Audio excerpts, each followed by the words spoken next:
Good afternoon, dear subscribers. Your Serge is here with you from Real English with Serge. And today we're shooting a video here in this beautiful natural setting. So I'm walking down this road, and here we can see a pond with ducks quacking in it, and these nice hills covered with grass and a little bit of snow because it's winter, almost November 26th, and it's chilly out. And I really regret not having put on a pair of gloves. I would have felt a lot better. But okay, so the topic of today's video is the importance of having native speakers to talk to and how that can hone all of your language abilities and skills, and especially phonetics. Because to my mind, if you really want to sound natural, sound like an American if you're after American English, you're supposed to be able to speak to native speakers. And if you don't have that opportunity, just listen to as much as you can. But there is Skype right now, and you can connect to somebody, or italki, or a lot of other services where you can connect with native speakers and hone your phonetic and other language skills.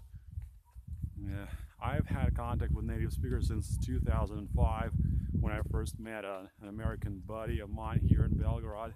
And in 2012 I found a job where I was an assistant of a native speaker from the United States, and we went to US for a commercial trip, and I had an opportunity to speak to a lot of Americans there. And then when we returned to Russia, they paid their visits back to us, so I had a lot of opportunities to hone my phonetic skills. And this is pretty important because these little peculiarities in phonetics that are not seen at first sight, they may pose a great difficulty for ESL and EFL learners. Like in one of my posts from November 17th, where I just described contrasting pairs of sounds.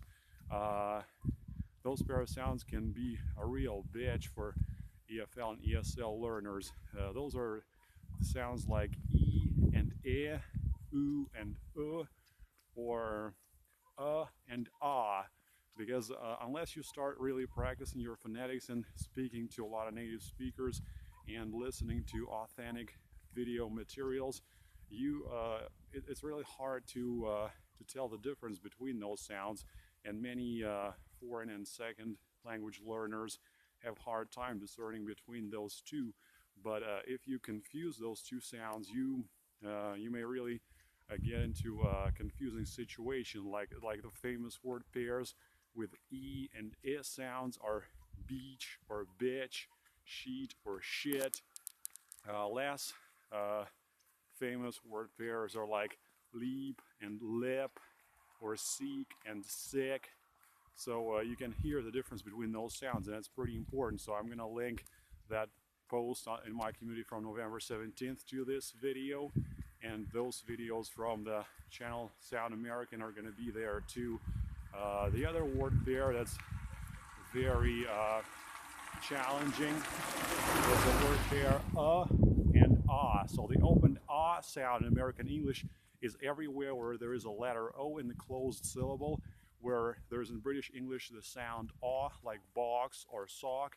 In American English, it's the opened ah sound, like in the word father, like the words sock or box or lock. It's something that you lock, like in the door lock.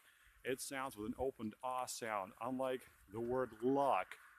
Like the person has a lot of luck if he did something successfully, but when he's closing the door, he's locking the door. So it's the word lock, which has a completely different vowel sound.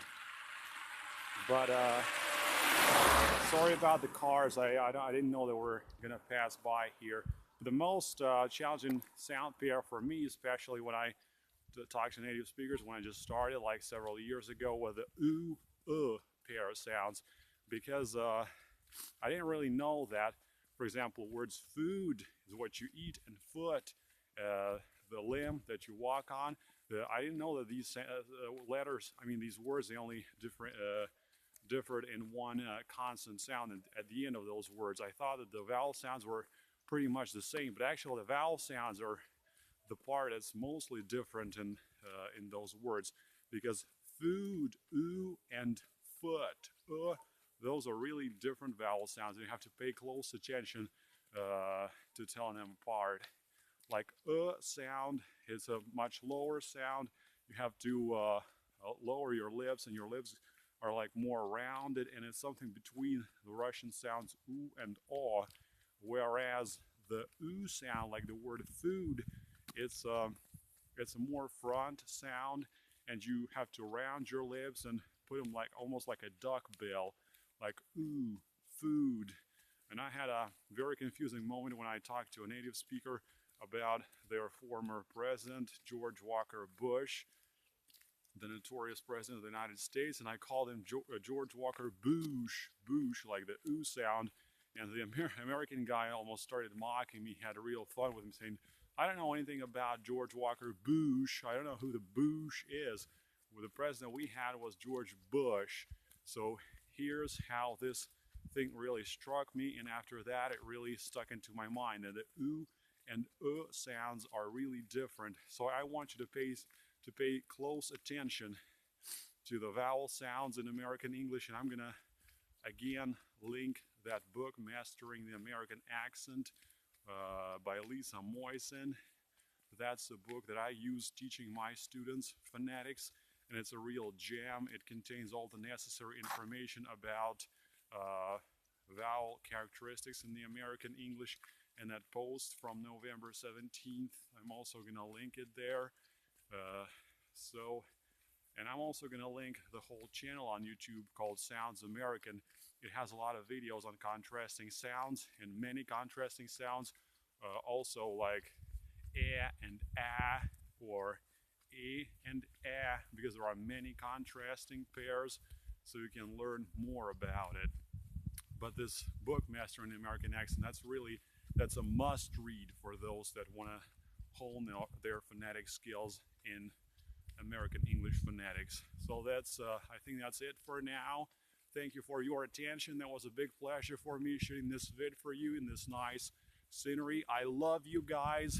I want you to get your language skills up to sky's level. I want your language skills to skyrocket, and I want you to feel really good about your phonetic skills.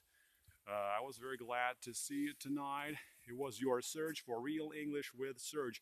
Goodbye, and see you in a very little time. Bye.